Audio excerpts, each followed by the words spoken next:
And now in sports, policemen numbering almost 20 have taken over the office of the League Management Company, LMC, in the Federal Capital Territory, Abuja. The permanent secretary of the Federal Ministry of Youth and Sports Development, Ismaila Abubakar, had last week announced the withdrawal of the government's recognition of the LMC. He had explained that the decision was taken in view of the several unpleasant incidents regarding the management of the Football League. The government also directed the Nigeria Football Federation to set up an interim management committee to run the league pending the time the clubs will run it themselves. Well, to speak more on this, Olaniran, sports analyst, joins me now. It's good to have you join me on the news. Now, the League Management Company has been in existence since 2012 and was issued a license to operate, but now it has been tagged illegal. Well, can you bring us up to speed with the underlying issues here?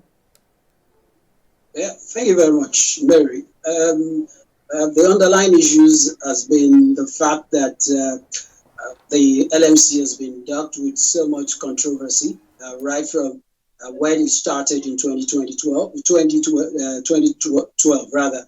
And in 2012, I remember that there were this accusation that those who actually started the LMC were not the people that were expected to start it.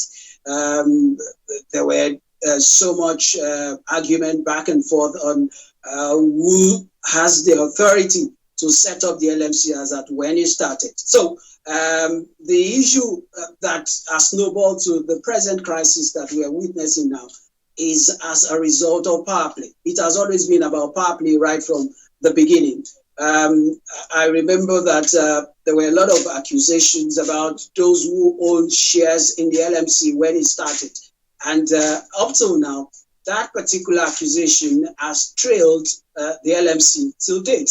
But just to discuss about what happened recently, I remember that when this minister, the minister, Sunday Dare, came in, one of the things he frowned at was the fact that he wasn't comfortable with the way the local league was run, or is being run by the LMC. So then we knew that he was on a collision course with those who were already managing the LMC. So from what has happened in the last few days, what we are seeing is a part also between those who feel that the LMC is not doing what is right, and they feel that the LMC is not operating according by the acceptable standard, by global norms. Like, for example, if you are going to set up an LMC is supposed to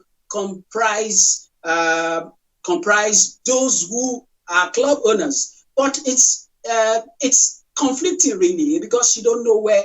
Because if you look at the clubs that we have in Nigeria, about 80% or even 90% of the league, the Premier League sides or the professional league sides are run by governments. So if you expect club owners, as in quotes, genuine club owners, to come run the LMC, that means we have to do a kind of rejuvenation, or we are expected to do an overhaul of the ownership of the clubs that we have now. Because the only way, I understand that a lot of people expect Nigeria to be like the Premier League in England and maybe the La Liga. The only way we can get there is when we have private investors running football, unlike what we have here, where it's government that is running most of those clubs, state governments that are running most of those clubs. I'm afraid I would have to cut you here, but Olaniran, sports analyst, thank you for joining us on the news, for your time and contribution. Thank you.